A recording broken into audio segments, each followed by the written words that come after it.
When you slide a ring onto your finger, it feels personal, intimate, almost inevitable. But before it ever reaches you, before it becomes yours, how many human hands have touched it?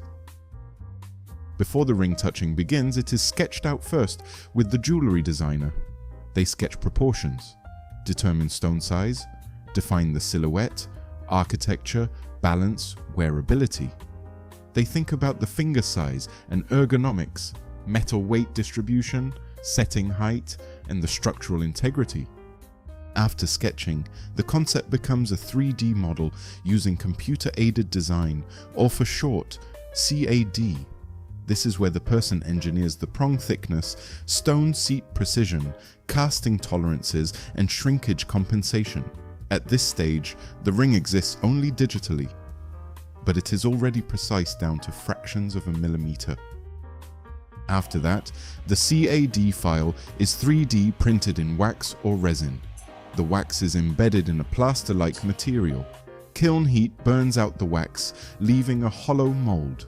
The molten gold or platinum is poured or centrifugally cast into the mold.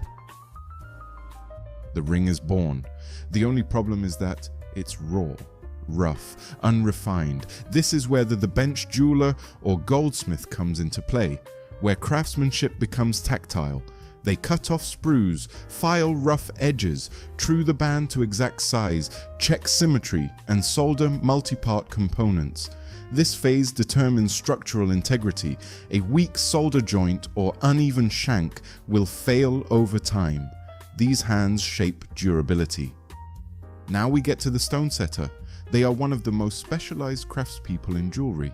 They make sure the cut precise seats into prongs or bezels, align stone tables, secure without fracturing, and maintain symmetry. The techniques they use may include prong setting, bezel setting, pave, and channel. One slip can chip a diamond. One misalignment can ruin the balance. This step transforms metal into jewelry. We are almost there. Now it's polishing part. The ring is pre-polished and final polished using compounds and buffs. This process is to remove any micro scratches, create a brush or mirror finish, and also to protect the prongs during polishing. In this case, there is no prong, so we do not have to worry.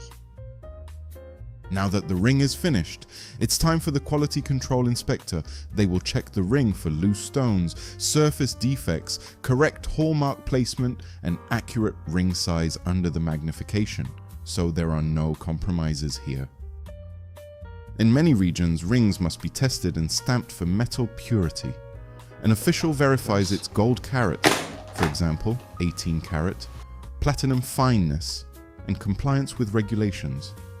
Now the craftsmanship ends, but human involvement doesn't. It will be cushioned and packaged, sealed with tamper-evident tape. The ring can now be sent to its buyer. For a typical domestic order, a ring is physically handled by 14 professionals. The designer, CAD designer, wax technician, investment technician, caster, goldsmith, stone setter, polisher, quality control inspector, assay officer, packaging specialist, carrier intake staff, sorting handler, and delivery courier. Increasing to 15 hands if international customs inspection is involved, excluding managers, gem suppliers, insurance processors, and administrative staff, as this count reflects strictly direct physical contact. How many hands did you think touched the ring before it gets sent? Let us know in the comments down below.